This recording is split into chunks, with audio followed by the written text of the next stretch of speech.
Ye fatalo fatu lo to pa ia malo to mamalu sa mo de neto la fiafi. E mua pe matau te sare vi inga marfa tai ile tua. Awa mafai ona tato wheroa i lungo nei. Whasara launga tu nā tu sao lava ile ofisa whasara lau re siwa fonga o re tai au fau. Ile a ai o lang pechi te tono o Amerika. Ia e whawhileo ia to fo i mauta malawa o mawhai o na mafu te mai le nei tu la. I lau whasau saunga sa mua mamao ma sa mua e lata lata mai. Au le nei tu la. Sa mua, ia e le taumate fo i o lo whatasi le tua i le nai tu. Whapena o na iai a te i mātou. Au le vi inga lava ma le mua i le tua e mua lava i lo tātou nei ola tāpuai. O wā lo na mafu te mai i a te i tātou. O le ala i le lofa, ma le anga le lei. O lea Samoa, o si mai alau whafonga, i le porkalame whātulanga ina, o le nei o Fagalilo Samuelu ala popo tua vau Matafeo, Director, tūle e pa whawhitai sua, tu ina tu sa o lava lau whaasana launga, e Filifilia oi e le tua, o si mai au lau whafonga.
I o le nasa o tō whawhafonga mai I si whafonga maali o le 5 stars ma le pese o tau o le lava Samoa.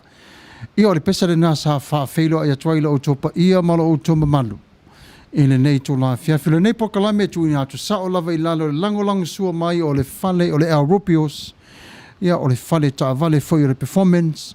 Ia o le fale mali for the Sir Winston Funeral Services. Ia ma le li whawhiafia o E20. Ia o le tato pokalame ia ele to I Fagalilo le nawa mai au na whaelo atu ai o le taimile nei ia o le a se e atu le vaenga o le tato pokalame ele I tu pālea o e o lo ngase e la ngona ai fo I le vai o le tino ia tonu fo I o lo tato tausi umalava I lato o lo mamai tato nefo talo mo I lato e ese lava le whainga tā e le mai loa fo I tato ia tūlanga o le mai. E le mawhai o nei loa I tātou malangona I tātou o lātou tī ngā. Ai whamanatu mai lava i pesere nei ar mātou lua. Whamai o pua ngā o leo langa. Ai a vea le ma whaalave lave e to tupu i o tātou nei tino. Ai o le nganga ia, whamai e manu wia pe lava. Ai nā o le tino lava o a whaina. Ai tātou te talo pe i le tua. Ono o le tino, o lo o ufi ai, lea nganga o le tua te tonu ia te tātou. O le ala lea, Samoa ia wō me masani. Te talo mo i nā tau o lo whawhia ngai ma mai mpua ngā. E whainga tālo lātou ta wivi.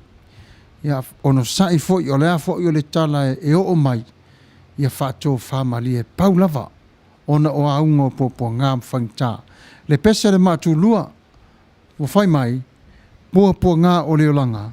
O si mai alau whawhau.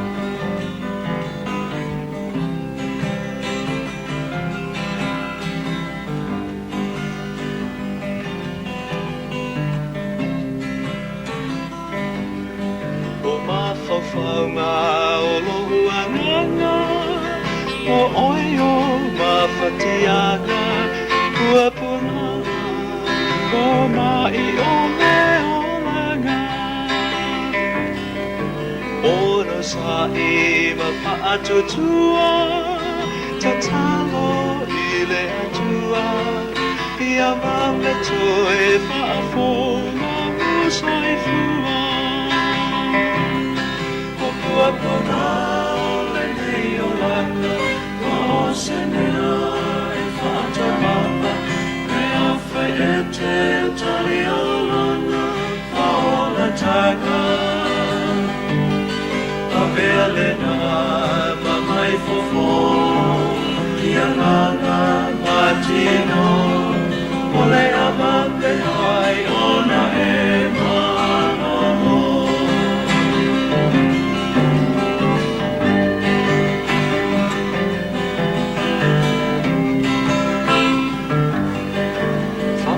Moe i le atua, a fonso soi fua, ai alo iti, a pea fo i matua. I uso uma oi moto tua, la fale mai, i tua, i a tali mai le tatalo fa atua tua. O pua le nei o langa, o se mea e whātamaa, e a whai e te tali o lana, o la tanga. O mea le nā, ma mai fofo, i a nganga matino, o le ama me hai ona e manono.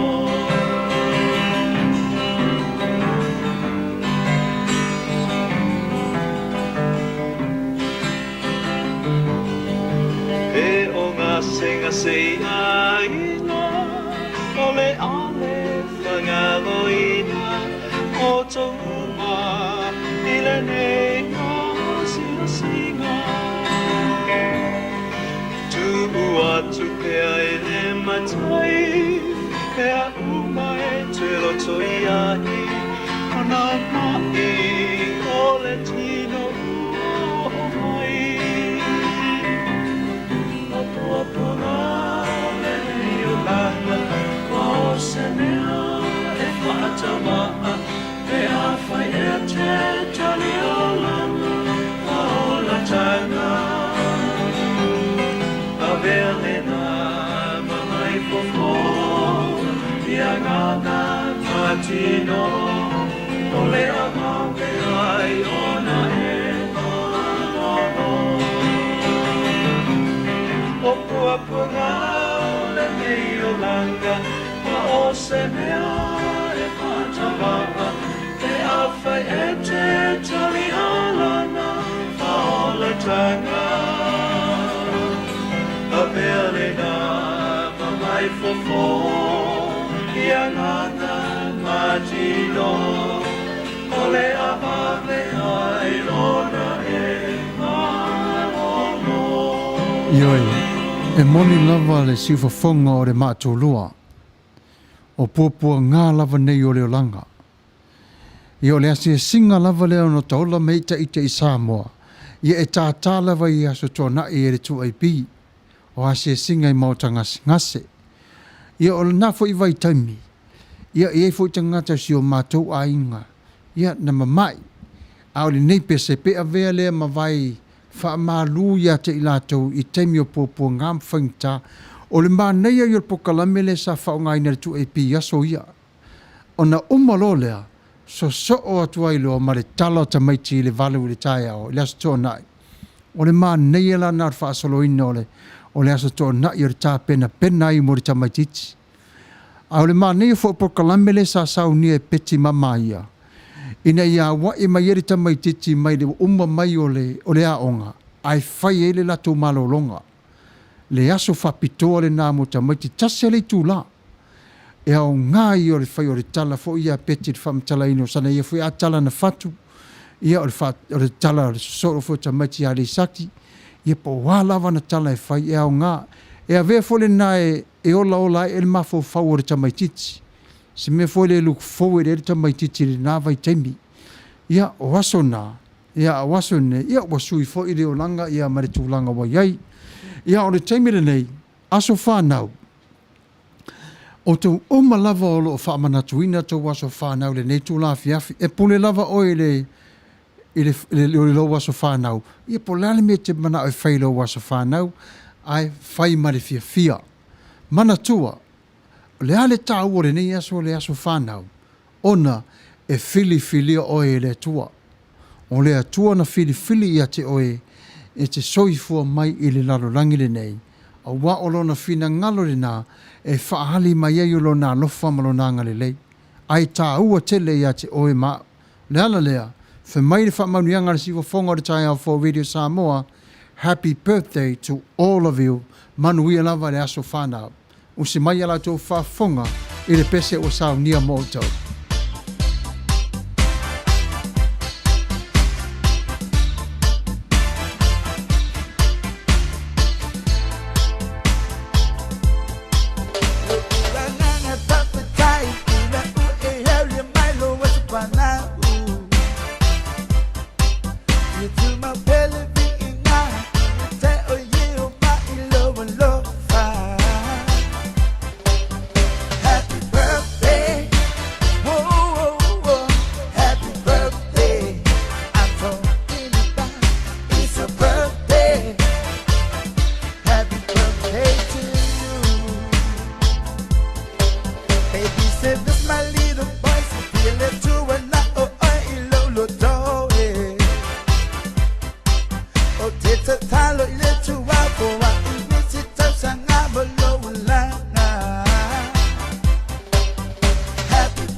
Yes, baby.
Ia o le pesere nā sa whapitoina tu lava mo le wha manatuina o aso whanau. Ia mālo lava. Ia pēr na tau atu e pule lava o ia i le whamanueina o lo aso whanau. Ia o aso fo ia. Ia o le ita fo i aso whanau. Ia sa whai fo i le tamo sa pasui. Ia o aso fo i nai mānaia fo ia i le ewa. Ia o aso la nei. Wo le toi whai le sa pasui. Ia wainu le waina.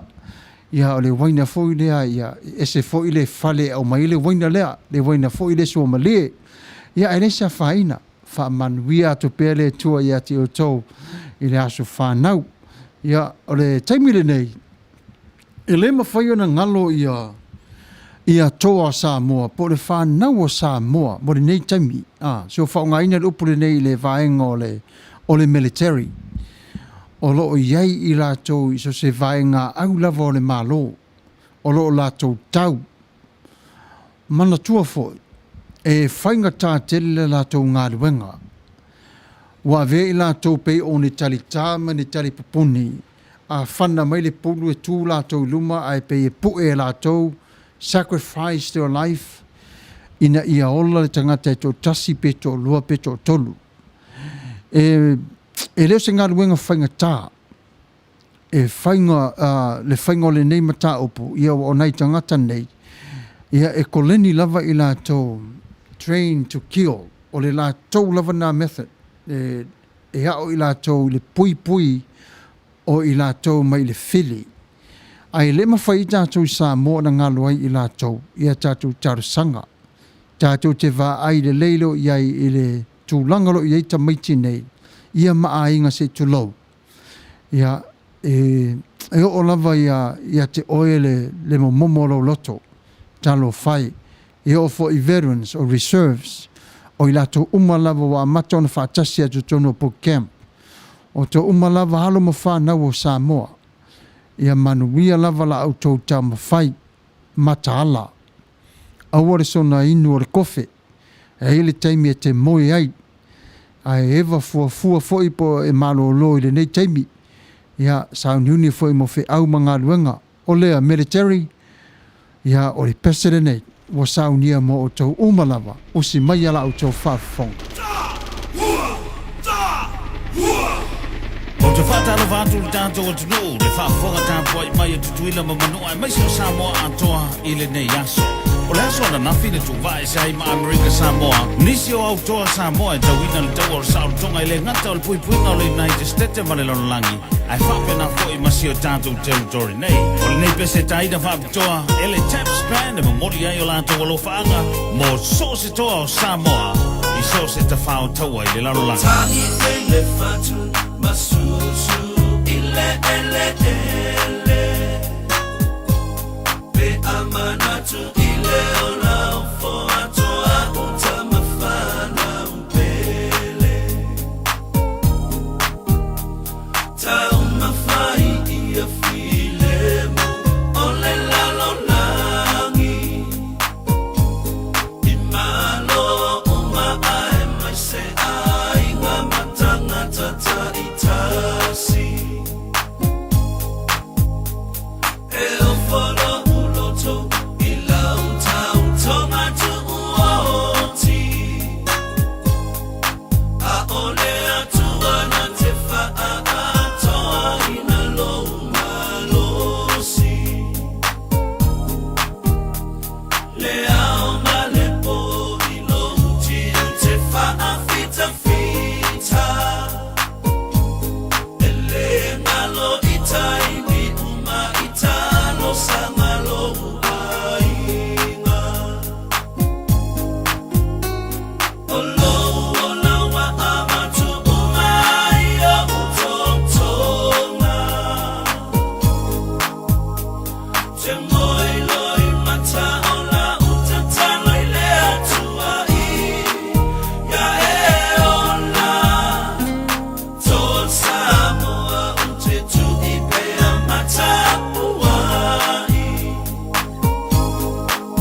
Awane isolo le falu tepe afe osema lailo ola.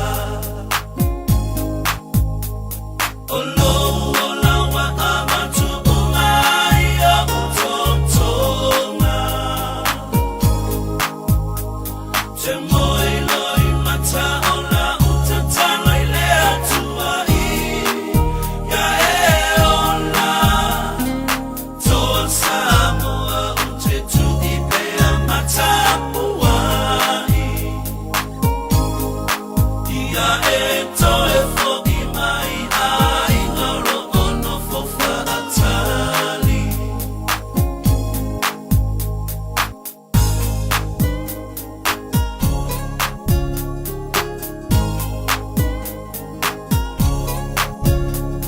Ia faa manu ia le tamamo o tau uma. Ia umi pea ole ola tau tua se io oile unga. Tofaina oe ole to Samoa. Yeo mailo tanto uma o manune I o manuna. Olo ola wa amatu umaya utontonga. Temoi loi mata ola utatana ile atua I. Ya ola. Toa Samoa utetu ipea matapuai. Ia toe fogi mai ai ngaro ono fofa atali. Ia whaftai, mā lo lava le whatasimai le tatou pulakaamere nei tu la fiafi. Whimaire ko meni e le uso ia neko o la ulu. Time is free, but it's priceless. You can't own it, but you can use it. You can't keep it, but you can spend it. Once you have lost it, you can never get it back. So for my man realize sumoso. Alo fatu ia te outou, God bless from Harrington, St. Sydney, Australia. Stay safe. It's a very, very good compliments. You know, these are the kind of compliments that we all need to hear today. You know, yes, time is free, but it is priceless if we use it in the wrong way. But if we're committed to something that we give our life into, what we say yes to, what do we want to accomplish as goal in our life, I guarantee that we can put that time into the right place in our lives. Manea le fautuanga, you know. But once it goes away from you, you cannot get it back. Because time comes just like waves, just like wind. Blow, blow, blow. But it's for us to inherit. It's for us trying to catch it. It's just like a blessing that comes from God in your life. Exactly how you see your life as well. Yeah, o le whautuanga I manea. Absolutely, I love it. Whawhtai tele lava. I want to say thank you whawheloi atu le wharitua I a soli, le wharitua whatasimai le tatou porkalame, soli ulale, ia whawhtai lava, ia maritua whine le tamaitai pese, Marina Davis, mai Ausitalia, ia o le tasi fo'i o le si whafonga o le tai a fau, ia o lo ngalue mai e tutono Ausitalia. Ia, Nico Laulu, malo talofa mai dear Nis Marina, ia stay safe, God bless. Ia o le mana ia whaso mai, ia taratara no mai, ia o le taimere nei, ia o le a o atatu whasara langu e le itu pa o whaife au le au whai ngā ruenga le tua, ia o nisi fo'i o lo tā pena pena a wā o tai au, ia e le ngata I lea, ia o le tā penanga fo'i a Amerika, ia o wālo lātou waso sā, ai mō mua tu lava ia o tōu whaamanuianga, I la o tōu ngā ruenga whita, ia whawhitai le lofa mareanga le leo le tua lo o maua pēr le malos. O le lava le o mai o whaaso songa marifati ngā le whili, Fe mai paulo ia Yesu e whaatolu. Ave ese atu maule nei satani. Fe mai tala Yesu e sole. Ai whape whelo malosi. E malosi ei oe. Ioe, o le mana i o le tātou wa ai ai, whaiwhi au umalava. O lo o tau tā pena pena. Vala a wina o tau e le tua, o lo o tau ngaharu lue so se pule la. Wha manuia le tua i la o tau ngā ruenga. Mana tua fo, e moni lava o le ngā ruenga tō fia. A o le ngā ruenga le tua o lo tātou o na tau aveina, ea ma fola ina o lo na whina ngalo. Ia manuia lo a au, manuia la va ai o la whalongo, ia ma manatu le leie e sau mai tonu o le nganga pa i o le tua i a te oe. Ia manuia fo i le lafu ma moi o lo o tautau seina i no u ma la whanga. O nei lo le wha mo moi whapea.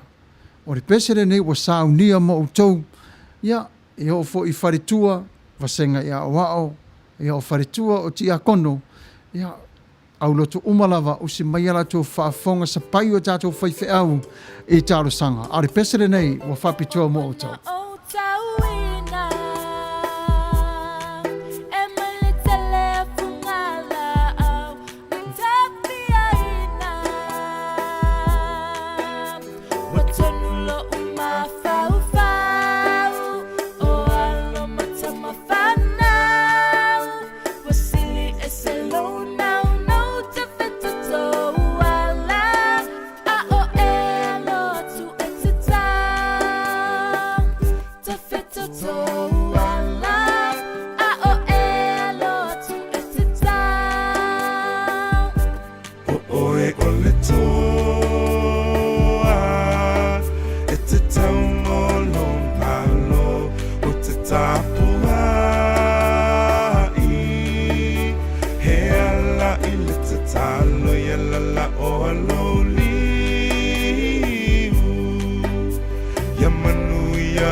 Tai ua tole se fulma le 5 minuta te nele tula e se funu le po le aso farele. Ia tai le mafuta mai le tato por kalame. Au fai ngā ruenga le atua o tau toa. Tau te le fai ina fai ngō fie. Tau te le faa vai fai ngō fie. Tau te ngāru lue i le malosi. Tau te tau tua ma fili ngā i le fe au mare ngā ruenga. E moni lava e ei tua ngia o le taimi o le olanga, au la au tau ngā luenga, fatu mai lunga le langi. E whaolaina e le tua, i le vai e whaturutunu e le tua, wa oi o le fatu na tō. Ma whatau nuu iai le fina ngalo le tua, amu ia o tō. Wa wala wina o tō fo i maa o au. Tō te avatu le fina ngalo le tua. E se asa au maua, a ono o le tua lava malana fina ngalo. E whapena o nā siasi so o se tangata lava a ua mai a lava o na Filifilia e le tua. O whaife au foi, i o rai ne tangata e le ni a inga ino. Na tu inatu lava e le tua e le eini a inga. E pei o ni tangata le ta o fo le homeless. E lei lava masola tu a inga. Lala fo le na e a inga o le whaife au. O le nu a toa. Lala na sa pai atua i le nuu whaife au. Lango malo lofa iai. Ona fo ere tangata sau marinu ese. Wa au mai e le tua di tonu. E whawhanga ma tausi i ate oe lana mamoe. E lei fo i se lafu mamoe e le tua e tuu wha sama noa. E le tu ua fo i wha pia e na oe lavo le mamoe. E ta tau lavo na iaiso na leo. Ia mo wha ngā i e le tua. Ia le ola vai ma le ola tau tuo nai whaife au. E le tu pāo ali, e le tu pāo ta maitai. Ina ia whawhangala na lafu mā moe. Ia e whamanuia tua i la autou ngā ruenga. A lofa pēr le tua i le ola ma le malosi. Ia autou maua pēr lava. Le anga le leio le tua i teimi umalava. Ia a whainga tāfo i le tasi o teimi. Ia e le awa ia la puata ma whainga. Whaio sina malolonga.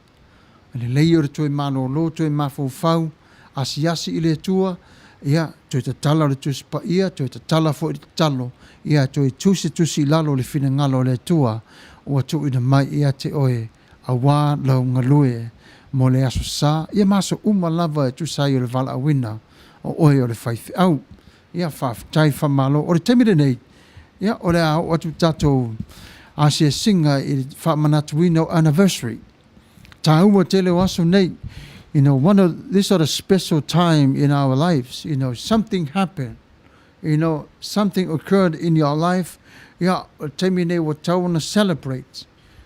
For mai le tala le tasi a wole sa whailan pokalame mua lava i le tulawa sola. Mai o isi temi ia ta e tatou fatu, e moni ono pese. Our anniversary, mana tua foi le tala e masa ne tatou. Fa asiva lava na lau oi I do.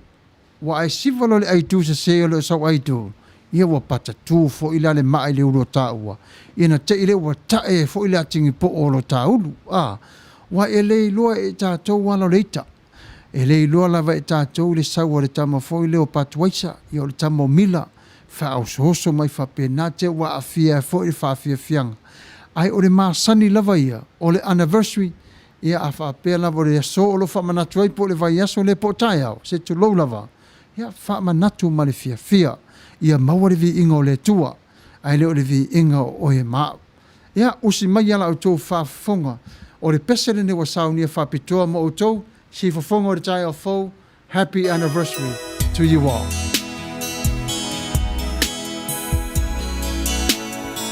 For those joined in holy matrimony today, Jamo Jan, Wish you both God's blessing in your finest hour and in days to come.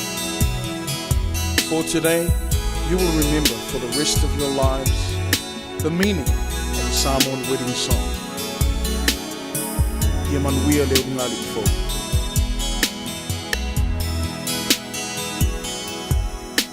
Standing by in the aisle of love, this is my finest hour, honoring that love. Oh my, no tautonga, facility me up and morning low on the fire.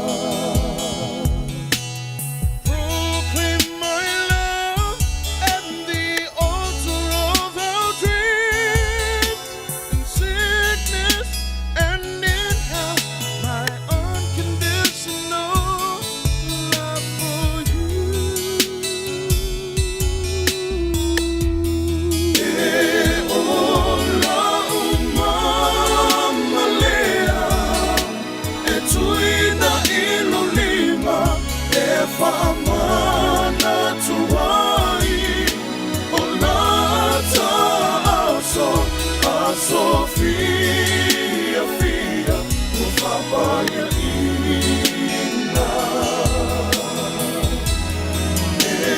Ola umama lea, tuina ilo lima, famana tuai. Olata aso, Sofia, filha, o papai ina.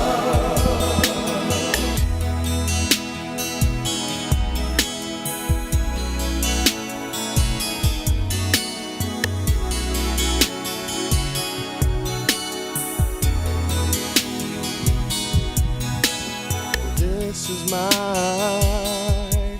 Samoan wedding song, to pledge my eternal love, sung straight from the heart. Oh my, lau tau tonga, feeling me up, money lo alofa.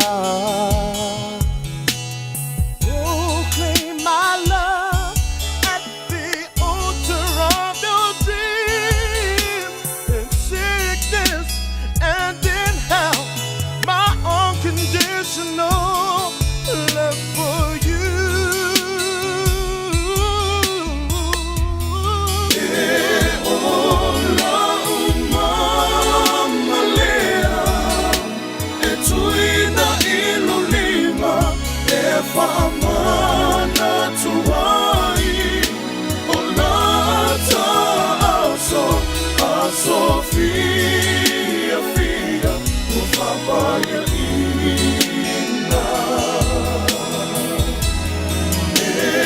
Ola umama lea, tuina ilo lima, famana tuai. Sofia, filha, o papai ina.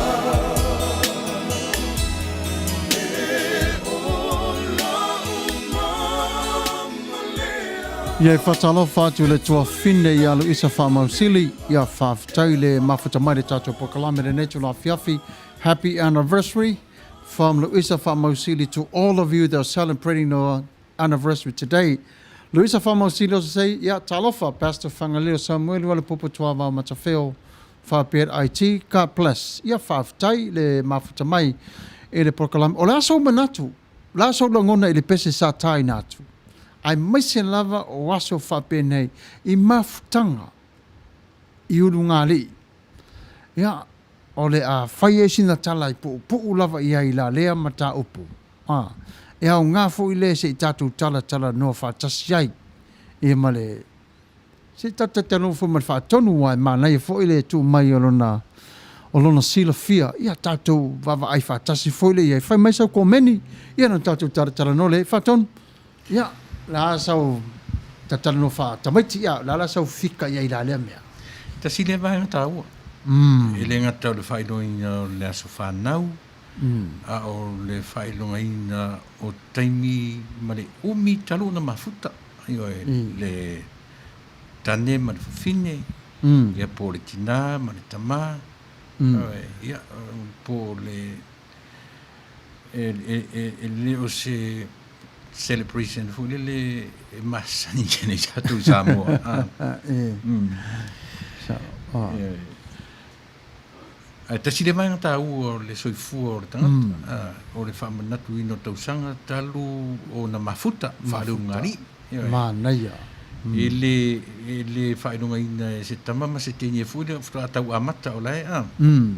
Sao, mānaia. Ua fia neini ni au whainunga ina o le anniversary, ai fia fo i tu ai ngā tangata ua whainunga pe tasia. Taimi nei tasi lava. Nara o se fulu tasi tausanga. Savalias fulu marilua. Malo. E mea whawhtaia u le i le nā lofa malo nanga le lei. Wana le suia e le tua lo uolanga. Lo uola. Lo tangata. Ia ta ilo. E ta ilo lava. Wā te whai atoala utala ina i o te olua isa iei mua. Nai. O le upu nai. Nai u to lua. Io, wai to lua i la ua. Ia ise o whanau. Io, e te whalalo lava ia te ila ua. Te nofua mala utala lea. Talo whai o mai maulo la teimi ia te talu aile le whaale tonu. O le nei tangata. O nai whawhine mua aturana pasta. O e mana tua taimi na tō mafutai. Io ia ma taimi fuina a ma taimi mafutanga. Io a ola ina celebrate ia le aso le e whamanatu e oi. O te paulavo na o le te talo pe lava i li. Te whamanatu ona. Ono te waaifoi au i le taimi o le au ngā o le nei mawhine, le nei whine se tu lou. Ia, ma le tasi o le vāenga, ona wa iesi au whanau. O le mea te fia i lau sunga. O lo wha maoni e mai le plural. I leo le singular na te whangaina, o le plural nai whawhine. So, e tā ua la lo wha manatuina o le anniversary mo whawhine umani. Io, e tā ua. E tā ua. E tā ua ono o le taimi sa au se le whengaina. Ia, a re ngata i lea, wa iesi au whanau. Te vai, wa ere teimi e wala au mai se au whanau. Ere teimi o le celebration, latu tina, la fui mana tue la tau. Ua mari liu nai tina po o soifua lava. O lo soifua mai lava. O lo soifua mai lava. Ia, e mamoli e le nganga whawhitai. O te nofo la uia e whamanatu lava ia te au ia. I have to say, I say sorry. I am so sorry, vangale. Monai whawhine nei. You know, I'm very sorry for the way I treated and the way I mistreated you for during the time that we had together. Why you feel sorry for them? Did you do something wrong? Or you know, to me, did you leave them? You left them, right? Yeah, because of the life I chose to live in. It was my own fault that got these women into the bad situation. They didn't deserve that. You know, they didn't deserve it. But I was so selfish, self-centered, myself. I would go entertain myself. And then there's home for me to go to. Ia, lela wo o mai i vaenga ia wa whaingata, ia wo o mai le fili, ia ma o vai e toi le taimire nai le fili. Ia, lela tupu mai ai o matapone. Lela ufa sa loto ina oi. Lela wa. Manai. Sa loto. Manai. Whaftai. Ioi, ana le toi saulawa talia Yesu. Suia Yesu leo langa.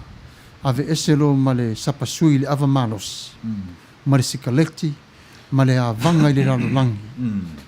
Ia, Au mailo Yesu lo la fo. E mana ia le sui e Yesu Matau tia. a sui e Yesu e le mwhai una toi li liutua Lem fain tole tua. ai ana whapea la e sui ai lunga o le malosi whatangata o Samuelu o la Toe pa ula. e toe E toe pa ula. Ona o le lalo langi. e toe aru solo muri ana E toe solo muri lava tu. I, Na ona sui lava Samuelu e vai metangata o e mana ia. Le lei. Ai lo iai. au le sui la Yesu Matango fie. e whamanatu pēa anniversary o le suinga le Io e te loa. Te talo lava ia so umma lava. O se kone tā ua. Ia te au. O nola o vai ai. A whaatali le tau sanga Atua. Whainta. Tuli. Ale leile le whamanatu pēa lava i se kone umma. ia E le whapela ia ngā sala ilo ta mawhofole iei. Ai lo ta pe o le se kone na ta te vivi whawhitai iei. Ona lewa iei lau whanau mai nei fine.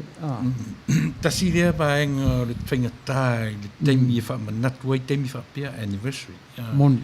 e meise lava i lātou anō whatoa tasi i le teimi nei Sa. e o la iaso o i e manatua e tō manatu ai i teimi o le urua i mawhatamu io e meise pe o le wala au o le atua le tina po le tama o te toe mai pēna o le tama te toe mai na o le tina o tele ia i whaarami lan whapea tu le mai Moni lava. o le misia o le alofa e le umiana ma liu atu le tina e pe na se vai aso pe na se masina e ma liu atu le tama ese a mo le meo le alofa tumu le alofa ua misia a ola i teimi whapea nei o le mele o le whamanatuina o le aso lea e le whaingofie se ia vanga nā le tangata ua malosi i le li i le soifua ma le ola e malosi e na te manatua ia nei iro tu inga mea fo le happy anniversary in heaven with my dear one pi whapea nā se langona nā su tā whira E tā ua. E moni lava ua whai i langi le fō launga. Ai mana tua fo le tātou tēnō nofo lava i tātou ma le whaamanatu wina. O le aso tā ua. E o lava i ta maiti. E o lava i ate i lātou le misi o le ta māpo tina. Pe awe ese ma pe awa aine fo i tate alofa atu i ai ona. Le vainga tunua le sa whetala i ei Yesu. I tina ia awane i whatamala i ese tas. Nai tina i wale ni teito o lua. Whetalenga Yesu le i widows. Awa, o le winga sao lava la atu le lava i le ngana i o te ilo ai le winga o le tala Yesu. E te se selo i ai. Tu watu lo ia te o le tau. Ua fo ila o nai whawhine na e mawhainga take advantage ai ia Nā i le tonu tupao lava. tātou. Tonu. O lea manino le rutau nonga e tatau o na tutoa iai ma ngalelei iai tātou le a. Nā tonu lava. O i fo ila e au mai le whai tutoa. O le whai tutoa fo ila o le mea o le whai puiponga. Tatala i le oti. Tala le oti. O le winga ua iai le saolotonga o le tamā Portina. E toi arua le whaalua pe saolea. Sa ole na. Sa ole na. Wai le lava se tasi ma whai o na o le whitalenga lava le tua. Ia whai a inga. Whai a inga tātou. Ia fia. Ia fia. Mana o mia lava e tamā, le tina, ia poli tina, poli whawhine le tamā loa whapena. E fia. Ia i le a inga. Ia wa le whata o le upuna o mai e le tua mo tātou. O le manera tala no le mata upu le widows. Ai. E ese le whainga tā o le. Awa ai fwoi tātou i e tina nei. O te whatu lava i ono lo tua whina fo i e le mata upu lea aso uma lava te wala au pe wala au mai. I want to keep in contact for le av ese mai lona mafau fo le misi o siang to lua. Ia e tala noa e wha ata. Wha manatu iei upo le tua wha manatu mai fo i e tusi whai tau o le tusi pa ia. Tala noa i fo le matau ma whai lava. Pe ua avela ma vaenga fo i le ua fia sio tua fine Australia. Ua maua i le malosi. Maua i le malosi. Pa wala tana whai ei whai tete. Whai tete. Ono le tasi tangata.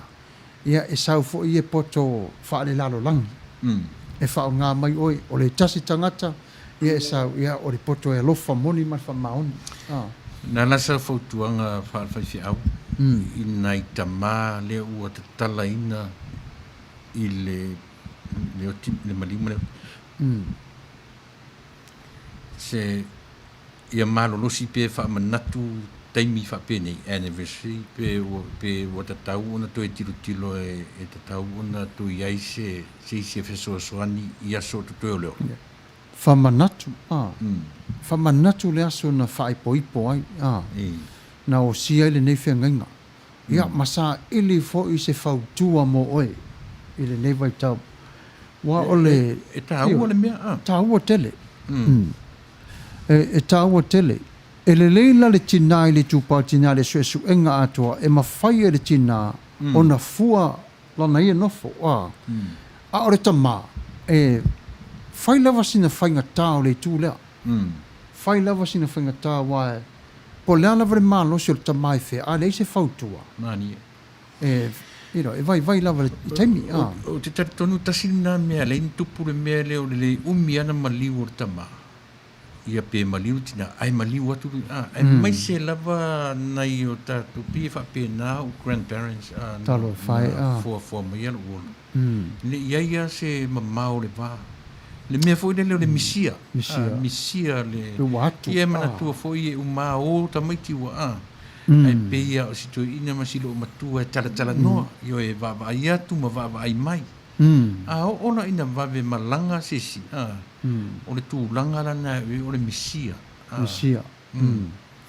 o le sina vaenga wa misia ai tiro e le tala foi le Samoa masani tato o le alofa e tinga e tangi tui lava le o loo soifua awa maliu se tasi pele i ate ia a mese lava i au nungale e se whaingata tele ia e o foi se o tina ia walu se o tamare lange ia matu te vala au iai e wha natu iai walu su malivo on tausanga ia na te loa lava se o matu tama ai matau le wa walu su malivo on tausanga ia e whai au tala ula ia le sua se saina e no fuai ia po se whai whi au e no fuai ia a tala se o tina ia wata matua fo ia wa lava ia la tausi i se o tu tama e se ro fa am ia le tangata fu le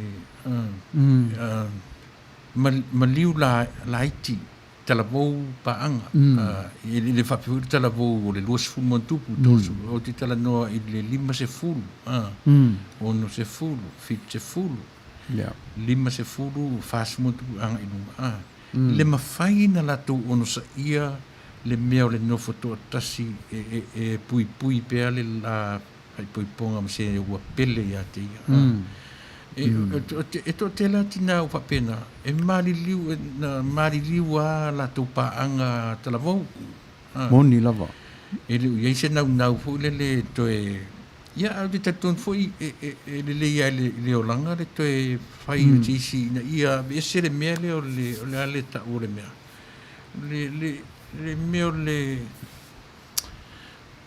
ono sa ia o le lonely o le lonely o le lonely mana ia o tala no mai le anga lava le wha mai e se le whainga tā o na vaai e le tangata le tamaiti e se ringa ngana le lonely e saulenga ngana le tamapo le tina no fototas a tatou mafafo a mese lava i latou le kalama mamalama na ngana e lo le lava i latou fuafua ma vaai le tala la e sau a le whaungaina se pa umai le tama fo i la pe oa a saula le tala fo le siu tina le temina wa alus fu nei tau sanga taluna siu tama e se ti ngai o loto ona e to le malama i lana tala awa ngalo ia tia wale iso tama sa fotuaina pina la ua sau waia i lana ia lava tala noa awa ngalo ia tia wale iso tama i fotuaina pe ua sau wa sau le longni ia ua sau lava ia le lawa amata ni no tama lama mawhanu longo te i ana tala Mo masani ala wa ia whaia tala lea, ia o le nofo to o tasi lava. Mela wo masani, e whai mailo nofo to o tasi, ia wo ulo fo ila, ia. E le taimi aru fo i matala noanga, ia to o le isi o tama. I le taimi o le mafutanga, pela e, ia. E se le whainta, e se le whainta, e o fo ia te i tātou umalava, le nei mai o le ti ngā o le alofa. Ai o le sa o lava i o le whinangalo le tua ia te oema. A mai ale oti. Toi sa ili le tasi. O le lofa. I oe. O lo lea whinangalo. I oe. Owe uma le oti. Ta tala le whinangalo. Tala i le oti. Tala le oti. Whiangainga. I oe. E aua tau te whaia meren whaia Samuelu. Ta tala le patuaisa ma le mila. E lea o ngā. Ma i mau mwere taimli. Ya le lau fatamua i se o whanau ma sue ma tau se isi tama. Ia lo te whamanui nei tama. Alo tau sia se o whanau. Te ta talo fo isi nei tama. Wa avea ma tama e sui tūlanga ia. Vai, ia wale nei. Malo. Tai au sungai le whiangainga. Ia, ma nei alau whautuanga lea ua o mai i nei tama no whutotasi. I nei tina no whutotasi. Oro nuinga lo whinangalo le sunga whaiwhi au. E te taua an tue sai. A pe a whape o le tala volu soifua. Io, tala volu soifua. Io, tala volu soifua. Toi haru. Awa maliu. Ia se tulou lava. Ia, o le mama ia. Tasi lava so o le alofa. Ia, toi whaile si mama. E lea io se a whaina. Ai a pe a halu pe mane mama lea. Ai a halu pe ia e pule lava la o le mama. Ave le mama ta malo, ave le mama fine. Ia, toi whaile si mama fou. Ia.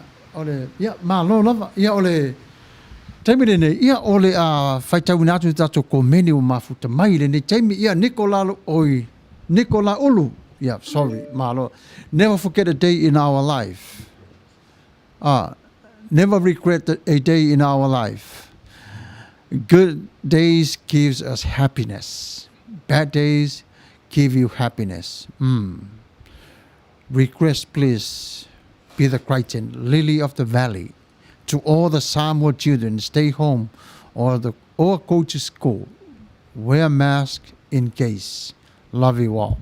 Manaya for very special. Manaya le pese ia mano lava isa famosili. Ia faf taile mafuta mai John Matafeo. Ia thank you so.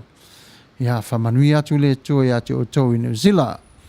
Ia te wila tangisia. O le me foi o mingaru ka malo e ka wapu o ka le lava foi o ngosa e o mingaru ia o le sa fautuanga ia malo lava ia fa manuele tu le kaunga apo walu ia malo faftai Molom Henry ia ma EJ ia alo fatu le tu ia te o tau talo fai ia na nofo fa lei ia ohana au tanga vaia ia talofa pastor fa pe ai fa tonu ia malo lava pastor talofa ia waita fata ia malo. Thank you pastor for joining us tonight. May God bless you and the family. Alo fatu moto umalava manuel proclame pastor Fagalilo ia malo so atau fa fe tele lava ia o le temire nei ia o le pesere nei wa saunia mo uto ia o si mai ola auto fa fonga. Ole pesele sa request my for to all of you Samuel children. Yeah, be the Crichton from Nico Laulu.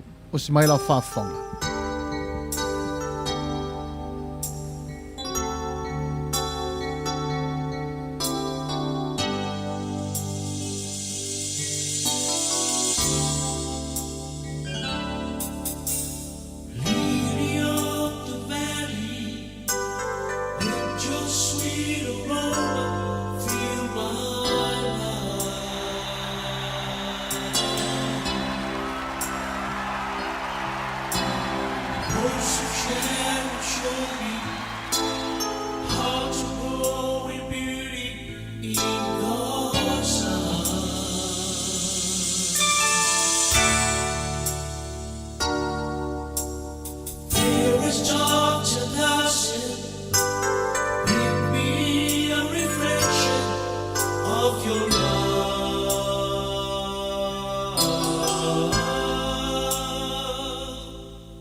shine through me in the night.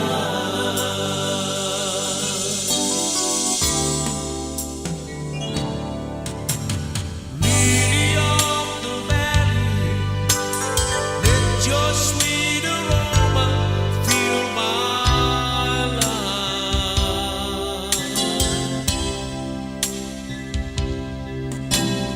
Rose of Sharon, show me how to grow in beauty in God's eyes.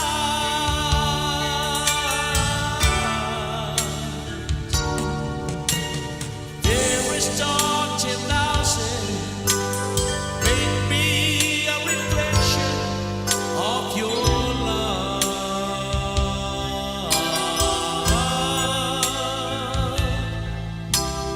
They stars shine down on me, let your love shine through me in the night.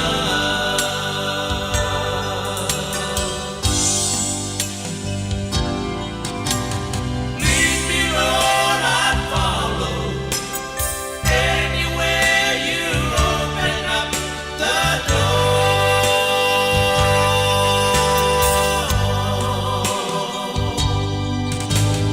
Let your word speak through me. Show me what I've never seen before.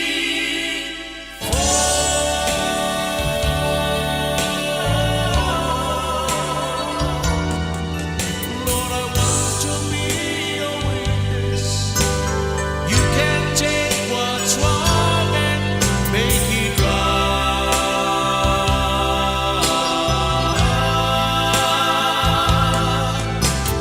Day stars shine down on me, let your love shine through me in the night.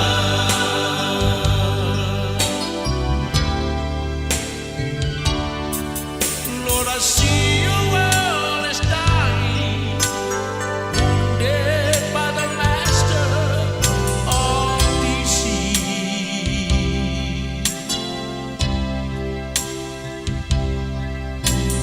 Groping in the darkness, haunted by the years of past defeat.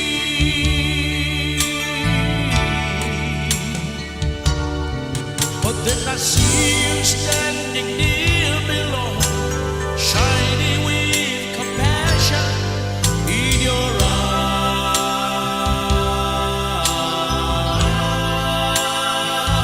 eyes. Day stars shine down on me, let your love shine through me in the night. Lead me, Lord, I'll follow. Lead me, Lord, I'll follow. Anywhere you open up the door.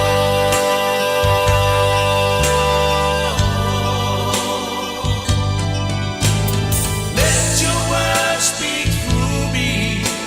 Show me what I've never seen before.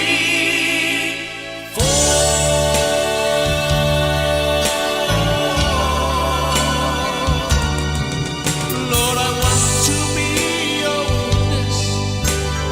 You can take what's wrong and make it right.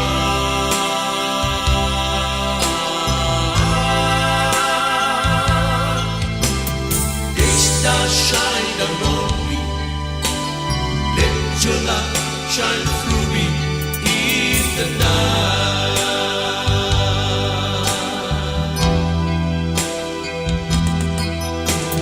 Day stars shine down on me, let your love shine through me in the night. Le matango fio le pese ma nei o upore nei pese. E ese le matango fio fo yo mafau fonga le lei. O le li pese ia Peter Crichton ia leo tatou whaanongo longo ia ilona siwa fonga ia ma le tala le lei fo i oro o mai le pese.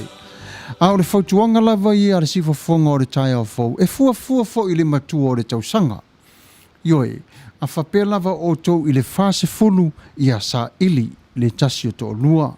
e au ngā whare na whai, le 50 i o e sa ili. A ono se fulu foi la tau sanga o lo e no foto tasi. Ia e siri pea ono sa ia. Siri pea ono sai. Le fa mo, le winga lo tala siri ono sai, no se fu. O le ono se fu. Ono se fu, ia nai fai lava lo to lua. Ia o te fai atu fau ia i se fautuanga fu ia uia. Ina i o tato uso mtua whawhine o lo ono se fulu. A wha pera le lima iwa. Mare korku ata. Ia vavere ngai oi. Vavere ngai oi. Vave, ia vave na su ele leila uo. A le lei ana wha uo mai le lima suma leiva e o te korku ata. Ono se fulu. A pipi whatasi fo ina wala au mai le ia Samuelu. Ioi. Pe o le mea le tau whai atula sunga whai fi au. O le wha mai le mea le o le lonely. Te ngā te. O le se mea whai ngofie. Moni lava. Ta sile nā vai fofo o nai tangata ia po le ono se furu foi. Ai loa e mawhai o nai i se si e taratara noa. O te tantonu, ele ala na toino no fo ni mea fo i e whapea o ni whiusua inga, po ni momoe, po ni a. Ai ala no, o te taritonu, e ala o na toi sa ili pa anga le tausanga lea. O le fik se furu, o no se furu fik se o le kiua na tamale o lonely. Ioi. Ia wafu sita mai taimi e la tu e whanau tatana no tatana to e o whanau. Ioi. Ai no nofo ana o to ina mani lo matua. E se le mana. E o foi lava la i uru ngā li ua matutua. E maua lava le wha mai no le lonely. Ia. O na ua e se tamaiti. Ioi. Na waaila la ia i le swing o tamaiti. Ia ua sui i le chihuahua. Ua whai tamai maile. A lo matua mato ina. Ia ai mai se ala i atunu i e palangi mea uli ma. Ioi. E sa o le leiso le. Ioi. Wa sui i mea ola. Ai sea ua ta ape le whanau. Ia a o mai foi. Ia o aso i e mafutanga. I o mai level ma mau. O aso nei. Ia o whao ngā telefoni. Na ona pike ngol telefoni mama dad how are you? Ia le lei manuia whaftai elo whatu. U te mana tua ai aso ai o reititi. Sa whai o masani whawhanga pua a matu ainga. Iei fwoi la si o anti. Io lana ngā luenga fwoi le fia e alue whanga pua. E te wa aila o iei lea lo matua. E te whapea oe o laitara no msistangata. Ioi, o lana mtawha ioile, e whawhanga pua. Matala no i pua. Talo whai. E whapena, waina e sau, o whea o iei isi wahanga, waina e sau ana nafi o toa tera, o whea isi, e tala noa whapena iei, e fia e tala noa iei. I e whapea la tangata, o whaare tonu le mawhawhau, o tina e whai aonga. E pe e se me fole le e se atua ia nisi langona pe ana tala no pi e fai ma me ata al matun io e aru lore tina e fafanga ia me to ia pua me to lo se vanele fafonga o lana me na fai e te va ai ia tala no o ma sangi foi na pua mo ia no tala io e te vai tu pe ia la tala no me ipu ai ile tina ona le ai po le lonely ia po le io talo fa ia sa o mo le si to inga vai ngor tambale le lonely o le no foto chas e tinga i nel tama fole ia manatu wa o mai le mare tama fole la le o vai o mai le mare tama le o tinga pe o tausanga. O le lonely ai ar tangata o no tfu fixe fu. O le mea o le lonely fu le mana o mia se pa anga e taptara noa. Taptara noa. O le to inga lonely la le i le lonely le pi o hana. O te langona e te tauna avi le ufa malo si to e sa ili. E au le lei? Io e to e talavou. Talavou. E le fa pea foi o se tau sala foi lea. Io e la sau sila i le tuainga le e luisa la sau whaamalosi e te tau o na stay single pe te tau on to e sa ili la sau i lau lava whautuanga e pule lava o ie lau whatatau ai e fua fo i lau malosi Ia wa isi tangata fo ia O le ale malosi lea e te tala noa. O le ale malosi lea te tala noa. Lau sunga. Le malosi fo le nofo fo le to tasi fe mai, I can do it by myself. Le malosi le A ia le ti ngā e muli mai ai tua. Ono lai o wha tasi e maritama le o lonely. Lonely. O te whai atu. E ese le au le lei o le vaenga le nei. Ia, a vai nei ai. Ia, wa te tau fui o na whaise fuafuanga. E o isi taimia e fui nei whawhine o le mātou au lotu a widows. Ia, a matu tala nua fui la. Ia, o le tala na le whai mai. Ia, o sia o whanau. Pa wala a fautuanga iai. Ia, le sia whaina. A mana tua. E whaito o lua lau whanau. Ana o oi lava. Ia ta tau lava nei se o companion. E te lua na nofu whaatasi. Whitara tara noa i mo whaatasi le whalo loa. Sa wawale atu le paka o e whaifa malo stino o e aile breakfast. E whawhera tu i ngā mea fule le ua whiu atu e sa ili ua le maua. Ia, maorolan mea nao tatano tō tasi. Mola ta mole o tātalo le pesa misiluki. Whawere halu fo lea. Ia, ate whai atu lava ui le whautuanga. Ia atu ui lava. Ia, e hao ngā. E whamanuia fo i le tua le nā taimi. E whamanuia le tua. O te whatua lau tala. Adultery. Number 1. E tamalo Samuelu. Number 1. Ona o iai. Ai na o to a tuli lava i lumo le tua i lumo le altar. Na o to a tuli lava le pasikaleki le tono la tanga. Ma le wha moe. E umare loto walu inu la pia. Ai sui e le tua. Ina o to a tuli te whato ose. Ave lava i le tua le muli lua wa o whaia o le avanga i le nanolangi mea lava tau whare lungari. I lo whata mala. I le mafutanga maia. Le lawa. E te te whaiari tala fu lea. Ia, tātou te whapena malama. Ioi. O no tātou wanga i le history o le tangata ia malona. Ia, tātou te pā malama i lona whaane tonu. I o tātou. O le tāua rana nā o le mea le te tara noa le te mine. O se mea e se ai le mea o le polonga whaare mawhau. Ia e whia ngai ma se na pele i le loto ma le anganga. Tala whia ngai nei le upu pārangi le o le longi. It's a very stressful life. Certainly. The mere to live without companion. E peila o le e ile tala foi e malia foi le mo le mo whapoiponga. Mai se lava whapoiponga sa fai ia te ato nofo fai whapoiponga. Mai le tala e whapea. Ta talo le tamalo i le tue la vea e mai ia te ia mai son to lo fau. Ia na saula le helicopter mai whawhina mai tala tamalo. Le ile o oi. Ia e saula whaola whai mai tala tamalo. Le ile o oi. A sauli tene le wila vai fa mai lei oi no folo le tua ma vese tene ne to to fa lonely mai fa mai lo ma tala le tua le tamalo ia la mo tupu fa mai tala le ngoa no ta talo tu oi le tua a mai so to lua a fa mai le tua fa tolo no va tu fa fine a la tu helicopter e musuai io al va tu va fa ola e musuai al va tu pasika le wila a e musuai lonely Lai manatu foi le mafau. Wa ai lava yelo na ia mafau. A wangalo ia te ia. E mawhai e le atua na to e suia le fia. O le tangata. Mana ia. O leo tai le mta tonu a leo le longi. A ta sila foi lama e toi tu ua i tuare kinese. I le tala o le creation. Fa mai wa o na whai mea E matua le afu, le manu, le mea ola tūlou. I nei lo oi ma. Moni. Na mua whai a mea ola. Tōlua la wanga. E pi o tātou ana. Na muri. Ana ma nei ana o le tala. Mei wa o na whai. Sila atu. E le lei o na nofo to atasi. Le ara no winga o le longi me manino le lei le atua. O le longi o le tangata. E va ve una mai. Na.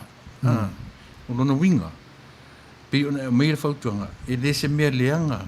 Le toe fai o se to lua po le hala po le taimi o le olanga. Io, se me leanga. Aisa, langa o le la fe mai le tua e avi ese me le o le o le nafto tasi ma le longi. Pe ono se fuata usanga ai le mafai la ia tauaia e le mafai ona avesea le faafetai i le tamā po le tina Na. e mafai ona ia faaaogā pea lona soifua auauna toʻatasi io e na te ave ina ai lona toʻalua po se na pelē iā te ia seʻi oo foʻi le taimi e valaau ai le atu e le mafai na avesea le tāu o lenā mea O ia, tau. ae a maliu foʻi lana tagata e le se mea leaga foʻi le toe fai pe faalua faatolu io ai na pauara le me tatala ai o le maliu Maliu. Maliu lava. Ele manei le fautuanga. Pe no fai atu. Ia. Pa anga fo i o le tātou a inga le siu fonga le tai a fo. Ia ele to ia le vale tātou mafutang. E ese le tau au le lei. Mina o te o foi. O le mea o te o foi. E te lei wa ai bo e matamata i ala tu Facebook. Io e. Ua i. Ma nei ia vai ne foi le tātou peiti lungo le tau sala. I oka. So le. Ese le au le lei. O te lofala nei o tō whawhini. Le mai leo le longi. Loni. Ave ese la le mai lea.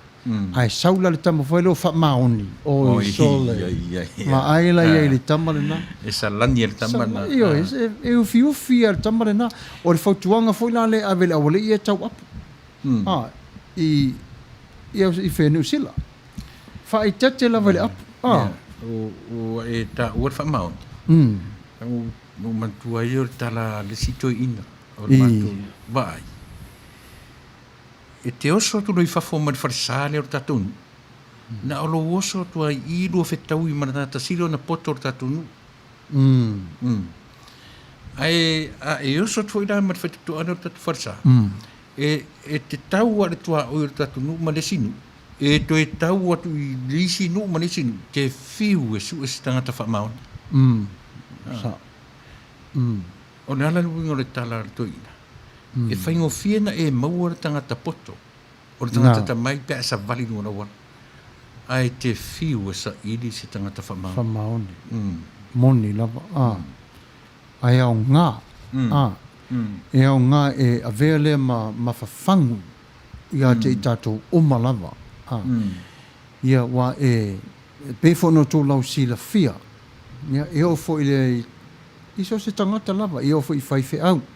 Ia a tu malo ia pe usufono fo le tamau ainga ia o le tina fo lava ia watu no fo le fe au le sa faina le sa faina le tu ia ole ona ole o langa lava ona tu ina mai fa pena e tatala lava i loti me ia wa o la utala te fai i lo tu o le taimi a po ai o ta ua a e mua e te umaloa o umama io e ai ia se o le taimi te umai ta te uma faatasi la ai la ta o fa o lima faatasi a pea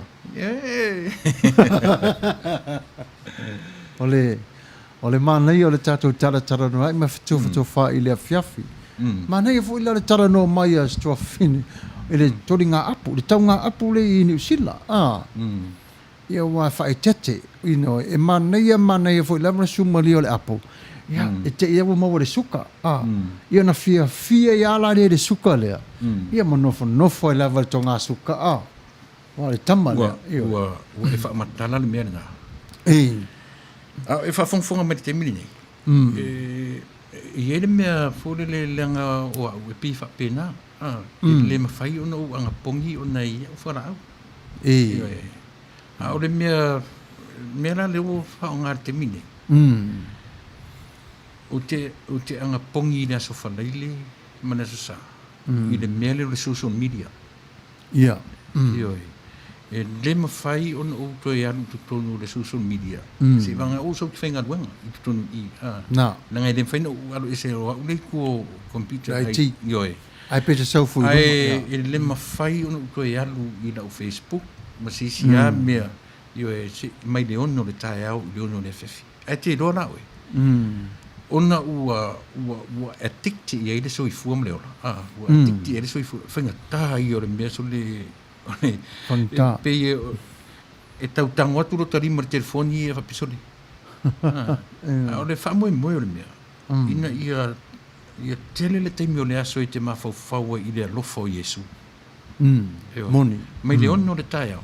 E te lola lau tala e sao ia matu atu. E whio lolo wafu ana pongi i le mea ai. Nei lolo anga pongi mea ua hatua i eiri toi fua ma le ono. Sa o le le. Ua avea mea nei mātua i a tātou. A e tango ni lai whata i tai au whafonga mai fu i tātou le au mafuta ni e fiafi. E se le whainga tā o le mea ua whai mātua. So se mea lava ua whai mātua ese i a tātou. Nanga i le se tu la fo. A ua ni i whaia ni atua ese. A ua fia ni atua ua whai mo tātou. O la Facebook o le atua nume tasi le i a tea. Yo o le sofa rei le lava la ia. Lea la ua o whai atu i le atua. A lofa ma fesoa soani mai i a tea. I le sofa rei le mana sto nai. Mai le ono le tai au. O lea la ua whai atu i tinao tamaiti. Ta alu whaatasi e mea lea. Eo. Ai ho ni le tai au a saurau tini whai mai. Tea te ua ngalo i a tea ui. Tango e au te li alu whai ngalunga wa i le Facebook ai ia. Penare o langa. Au le lui le mo ta ua. Ma tātou umai e whaalongonongo mai. O nei e tatau mō tātou e inu whala au. E le mawhaina anga pongi le inu male ai. O le mea la lea ma. Nei e o le matanuanga fo i maritaitai o le vaenga i New Zealand. Ua e le mawhai ona e ana pongi i mea o le aima le inu. Anga pongi mea ua whai mātua i a te o e ma. Io e. Sa o le. You know, manaya, o le sacrifice le na al whatonu. Ia masiona wharetua. Ia e whautangia fo ila e whanaulo te pa ia malmamalo le tatou ainga. Tatou o mafuta o tau umalawa e ainga whatasi tatou. O le aso whareile fo ina e fua mai le aso whareile Amerika. Ma le aso toa nai Amerika. Pei o aso la na e yeile le aso le whapitoa lava was set apart. Was sanctified as director masiona whaletua. Whaasawa ile aso mo ila ua. Mo le tua. Lua aso. A whapela e fie mau maisau wala au ia te ila ua. Ia mana tua. A whapela wala sto nai o ina. Ia mana tua lo nas whareile le nei. Ai au ngā umalawa ia te tātou. E au ngā umalawa. Mo o le tele o le whalawelawe tupu mai. It's all about your lale ta o le your will. Your will. O le malosi mai o voi tonu. Ia e a mata la matanga e whainga tā. Ai e whaasolo solo lava. Whe mai le upu foi le whaunga tele e lau whailaunga.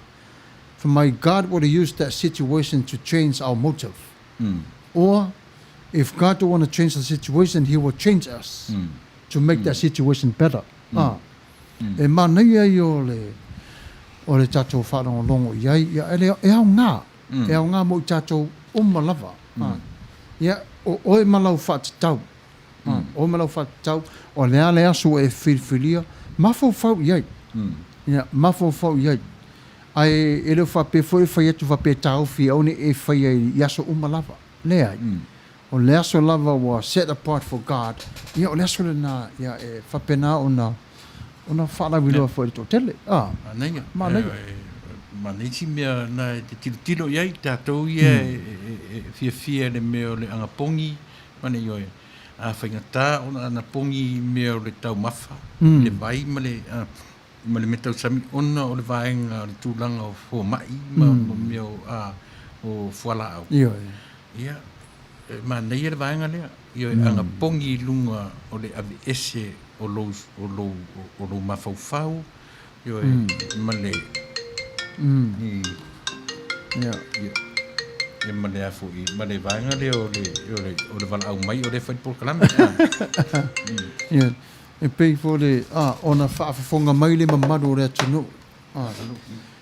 O le tala noanga fōi lea, e au ngā o mea lo tutupu. These are lives, issues that we're going through every single day. E au ngā, e toi wha manatu, ma toi ti mate lo penga. Ma toi a mate o na toi la langa re ta i e tonga. E o lea lava sau, oi lava upu e tu i te tonu le toi foa e le atua o lo wola. Mana tua fōi, o le lofa i o le atua i a te oi. E o le lofa i o le atua i a te oi. Ai whaapito ale lofa ono lo feta lai lava Yesu i nei whawhine ia. O le whai mai orita e le loni, e le tutusa tangata. O li tae, le pele, e le lei e malo, o ina sātia tangata e le tamana o loni, e le umia. Ai te loa. So ia te fia malosi o le. E lea o ngā fwele no whato tasi. Wai te le loa au wala o le tua, te fo o sau le tasi ta māloa. Whiu suai. Wha manuia mai e le tua, te o sau le nā tamaititi, e football player, pe whaiwhi au. Po la fo se mea alofa le tua e tu. Ia, tamaiti ato e maua pe a whaapea o lea uono se futousanga. Wai ma whaia. Lima se futousanga. E tasi ale wha moe lo lea tatununga. E leo to e maoni mafutanga i mea o le whiusua inga. A whailava ngā O iti. le mafutanga i lunga o le talanoa mai, talanoa. Whasoa. Io e maua i le mea o le umilanga o le fia. E umi e le ola. Mena whatu, e whai ara tātou fia popoto i le tamarea. E kai kia pei le mea o le longi o le stress. It's a silence killer. Io e. Sao. E le mea na vane tātou e tamana. Ai, o le mea tāua, whaia mea ma le atamai. Sao, A whalonga tua e le mawhai o na handle inga le nofutotasi. Sa ili le paanga. Sa ili le paanga ina ia mawhai o na wha uminai le ola. E le o le mawhauwhaunga fu le ono se futotanga fitis futotanga. Ia toe wha maua si malo si fau le ola. Ia peo na nguna lau sa whea.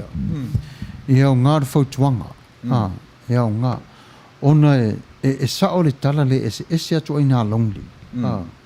E le si longli fo i lea se tu lau lava la ngotu ma le afi. I uru ngā li i fo i e le se la whanau. O le tasi le nao le vaenga e ese le ti ngā. E ese le vai atu le nau mai o le whawhine. E sau afisi le tama le tasi whawhine fe mai God bless you. Se le mānaia. Au le leo si mea. Ia, po le tamā fo i o talo whaere, ia o se o nisa, o se o nefi. Ia hawe le se o atali, le se o awhine. Pera le tasi vaenga le nai o ngā, ia ese toi nā longli. O le longli la le la vaenga le lo i se whanau. E ese la le matautia. Matautia i o le ti ngā le nā. Wai, e le ngā tere sue, po le ane mafuanga. Ia, au le taimi fo ila e whamana tu e whape e whaise whanau le adoption. Mea lava le, ia, o te whai atu lava, ia, e au ngā re toi whai o lo a inga. Toi whai. Ia, ai, o oi lava i lau whai talia, ar whutuanga lava ia se au whai whi awari si o whonga tai o Samuelu. Toi whai so a inga, e au ngā re ai o lau so a tau. E te lua to o lua, tala noa.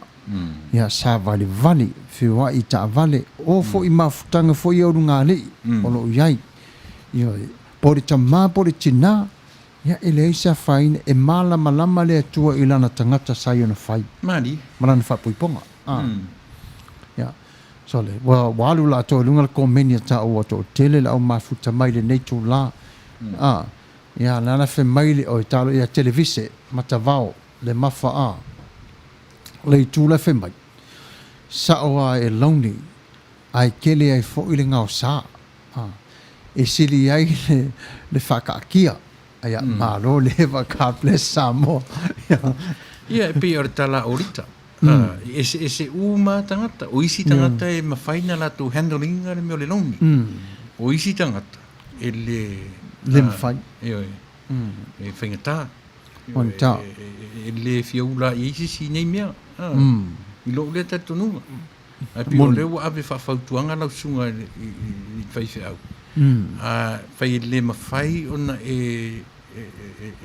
a whapem whaina e ngā whatia le longi. Le nofto atasi. Yeah, go ahead, why not? Io. Mane. Ai loa e le mawhai. E toi fia maua nisi aso le soifua ma leo. Yeah, a wawe maua se pa anga le lei. Le lei. Mana ia. Mana ia whautuanga. Ia, mā lo lava. Ia, mai le manato o hana au tanga vaia. Sa o maua. Ai le launi moni tausanga ina wale aise ta mā loa.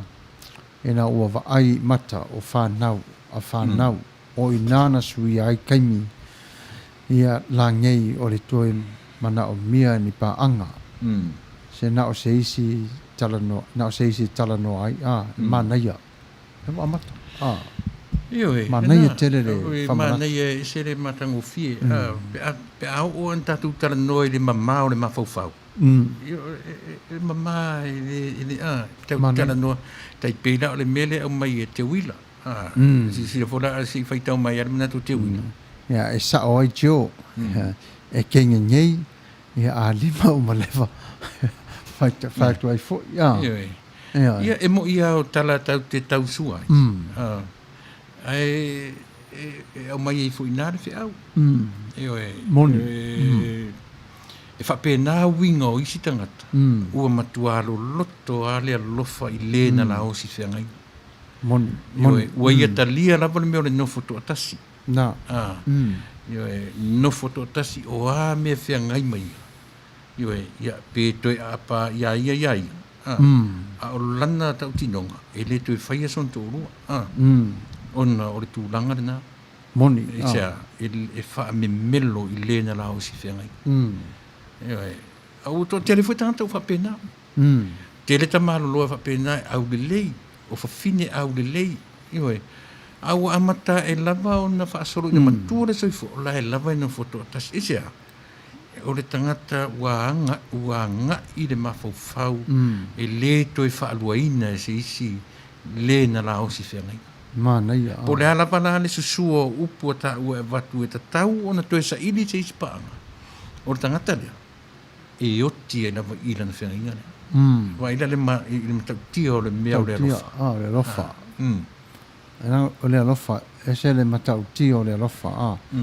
Whe maila le manatu Helen. Mai le manatu Helen whapea. O iulu ngaono. Whaftai mo tima inga po ni whaasoa. Whaatupoi manatu.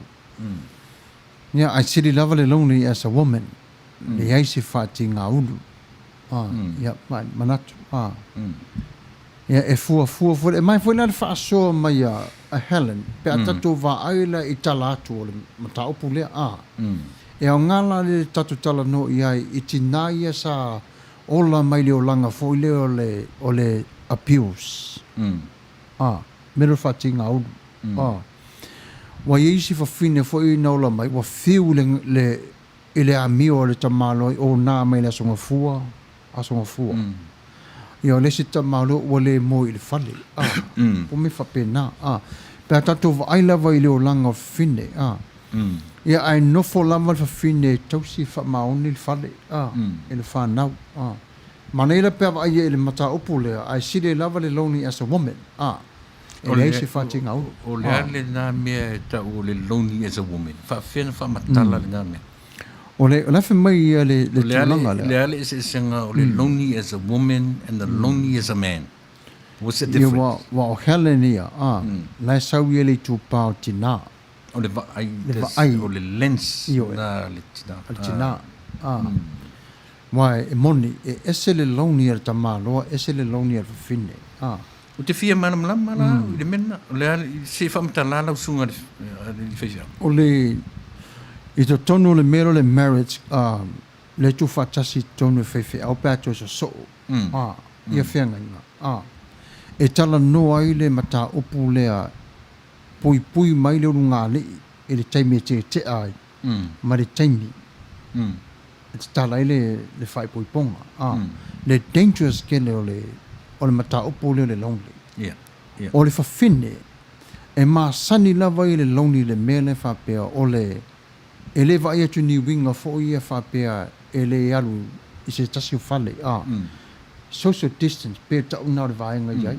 E mana o ia no foi no ia whale, mind my own business.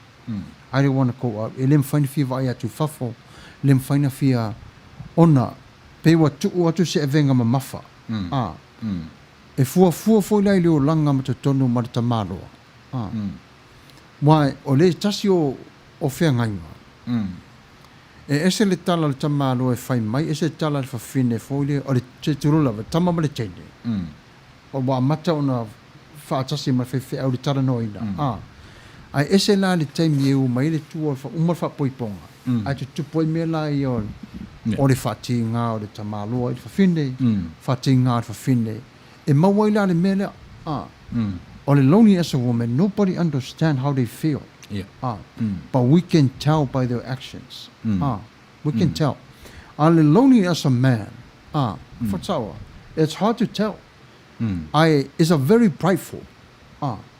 E a lual te malo fo i pe ia mo uma fo ia so ia o sai tia. Tala ia tama. Oso fo i mea sta miki. Io, yo solo. Ia o pela o le la tsunga whaiwhia. Ana whaapea o ewana mua whai e le atua. Mata le asau si le sila whaawhaiwhi au i le melea. E ono whaamoe le atua ewa, ai se i le iwi. E a fo, a ova ai iai. E se to low lava le creation, le creator. O ia sa whaia fuanga le nei. Ta ilo i pe sa wa tamu e vai wha a tamu. Ta ilo iai. E mania langa, e mania le tala i tu o si tamtau. E langa, mawhai ana o tivitiru hau le. A whai ua umana whai a tamu. Whai mai le ua sila atu le atua. E le tatau. Na o tiritiro le upu le au mai o le lonely as a woman. Ma le lonely as a man. E mawhaila o na ata mai I le melea. Mena rin ofisili atu. Ana whaapea na mua whai e le atua ewa. Whamataiwa aia I nare meta o le lonely o le whawhine. E pe o le mafua angare o tiritiro le atua. E le tatau le tamaloa. Ona nofo to tasi. O le no winga e tau me tau o le lonely le o mai I le mele o le lonely fo le te tau ona yai le reproduction. Na mafua ai ona whapea. Se ira se ili se fesoa soani. Wa ai fula ia yai. O le mea o le amai o le fesoa soani. But something behind that o le reproduction. E te tau na whanau. Tau na whanau. Wa vai nei la ia le leo ngana le upu na le ta o so o lava tātou o le vā. Ono le tele I o le whanau mai ai o le upu lea. Ai o te afo. O te lofa ue le, I've been e fo inisi o ngā li I fo le o whai e le pastoral counselling. Tara noa fo manai fo fine, po nei tina, po nei tō wha fine ia wa whai I langi le fo langa. Ai le ngata fole na ia po wa whaamutaina le whainga o lunga li. Ona mele o le pius. E se whainga tā ia o le at least a year pe tasi le tausanga. Ia ma futa I pe maritina lea. Tala no pe iai. Ma foi atara no foi tina nei. E maua mai e la tūle me fole o le fefe.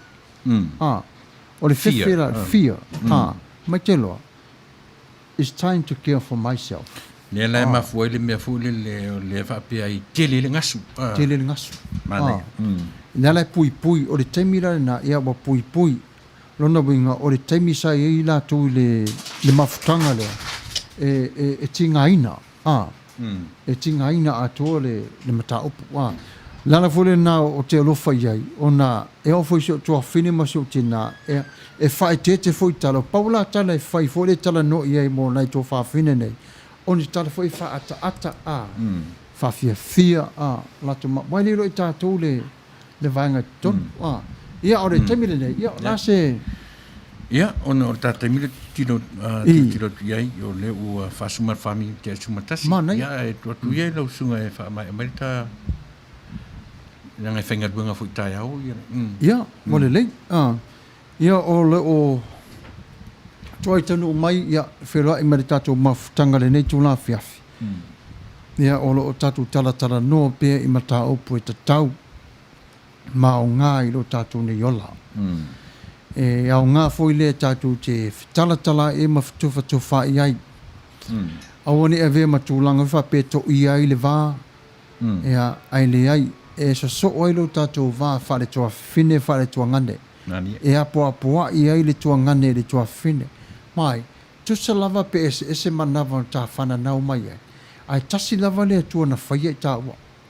o le manava lava le na ta tu va ai tu le matai ai na vai le tu o ma ina ia mafai ono ta fai ai le me alo fasili le na ale tua ia o le tamile nei ia o le atatu sava di vali atu le upu wa Filifilia mo tatu le nei tu la fiafi ia ona pea uma ona taina de pesele a le tupulanga ona e au ngā fo i le pesele ni le fautuanga uma na le pesele na ia ona so o le mal tatu upu le fiafi pe on fatulanga ina la sunga faton ia yo le la tanga i le mesidun ta u o kalame o la na upu yo e fatu ina fo na tatu au fa fonga le le te le tatu o te me upu yo e mo maria tu la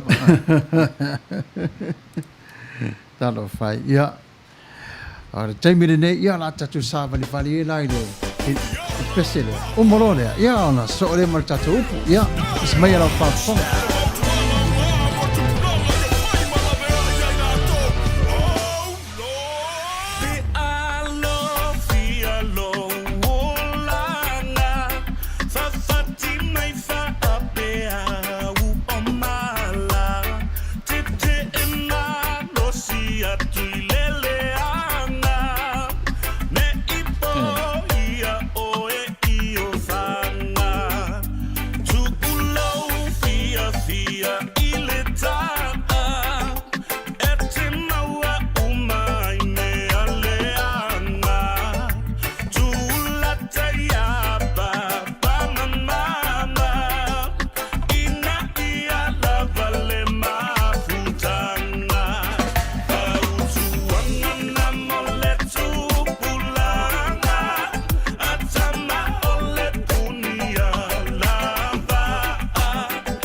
I'm not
sesi faya onga pe o mama Tenga mayono wolanga ia ila Amene seki men sasa ia ila Peyo fakuanga shoko inga pe ale pisa Oki whalongo lengi o kalinga E uu fale aku ai sole se kukule lei Pe a fai so a ila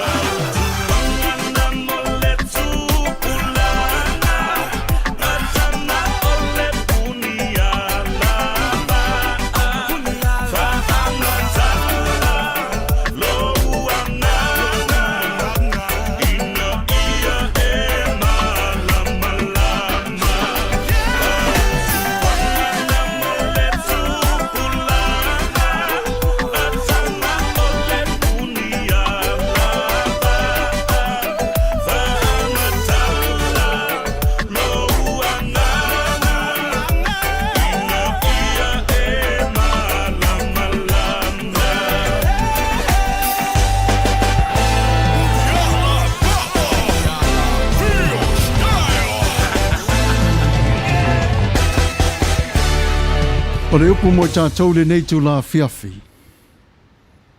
Maua maile i le luka se fulu ma le lua le whaiupa se fulu ma le tolu. Ngata mai le whaitawene le lua sfuma le ono. A maua so taimi ona e whaitau lea. Ona Filifilia le whaiupa lua sfuma le lua. E a vea le mamanatu mo tātou le nei tu la fiafi. Se tā oswa ilo tālu manai. Ilo tātou e va ai. I le manatu au tua whai mai, aua e te popole i lo tangata. Think less of self. O le vainga ia o le tangata e popole i mea umai tu tupu te tonu o le lalolangi nei. Whetalai Yesu, whamai au e te popole fua i lau malanga atu malo malanga mai.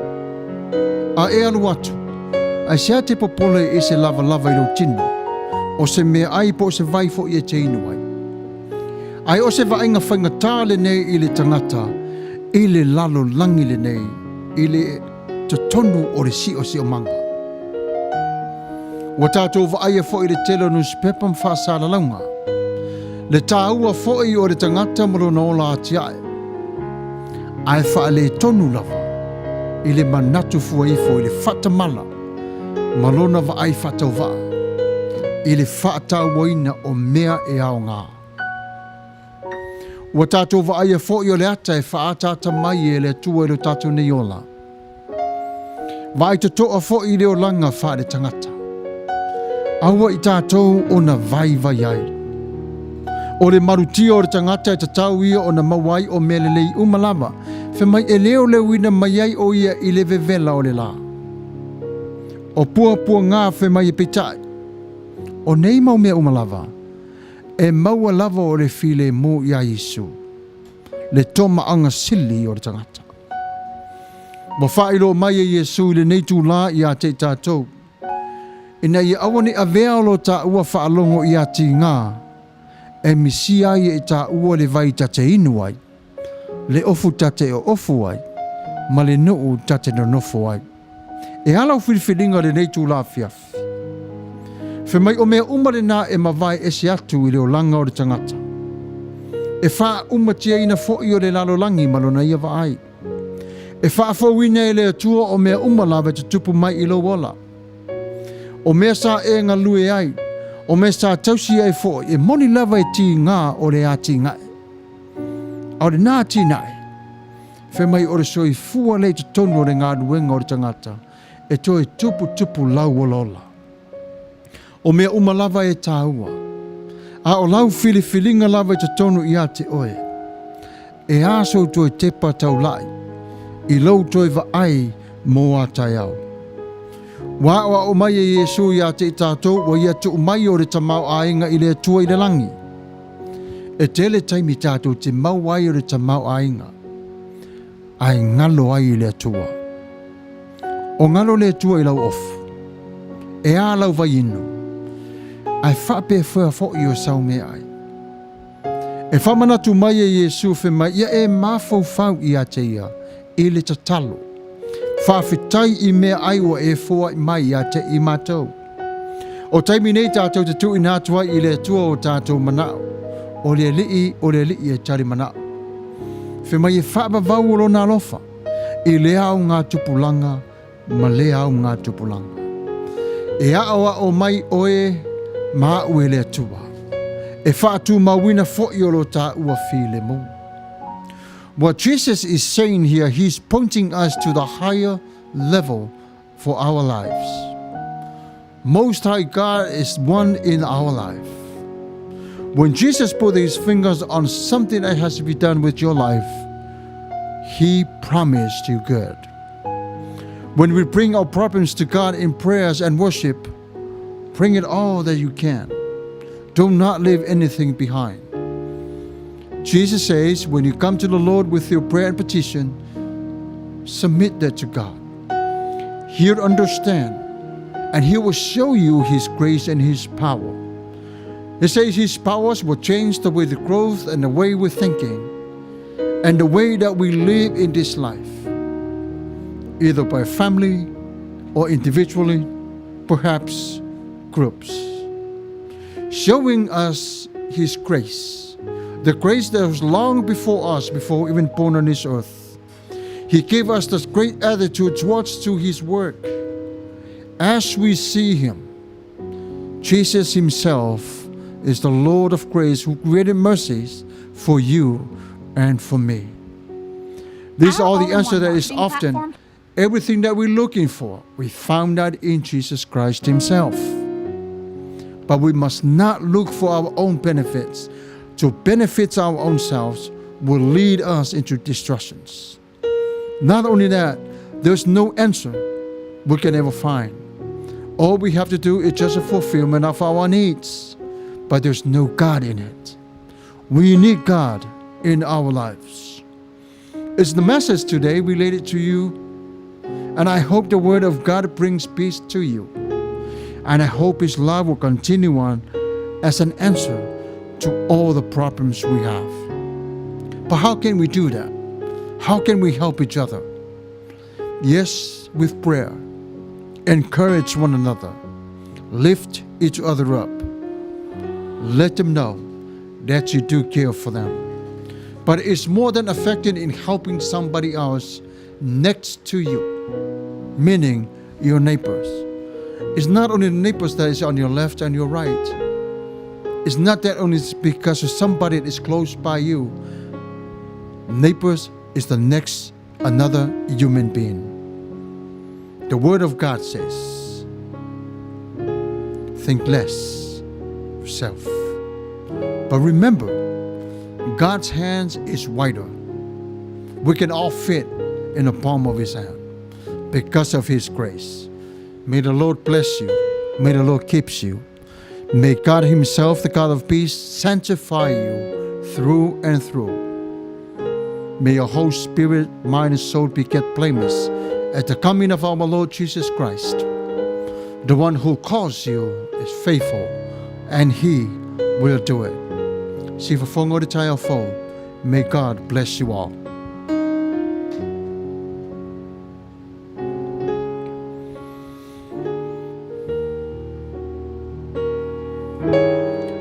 Ore a tātou na whai u le talu.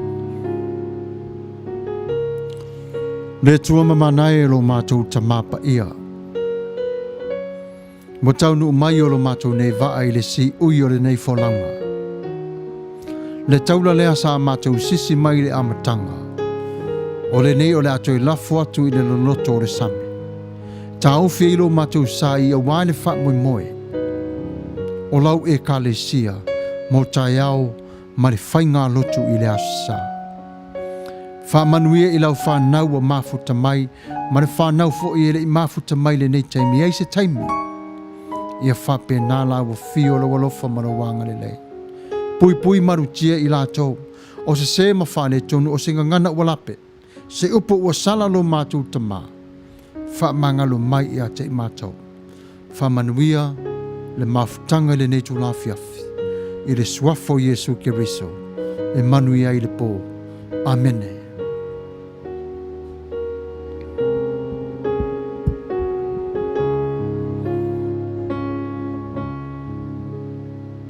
Ia manuia o lau whasau saunga. So i fua ma ia manuia tātou toi whailoai. Tai au, ma le tatou whainga lotu i le aso sā, se whuru ma le lua le tu la le awauli, so i fua Samoa ma ia manuia.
to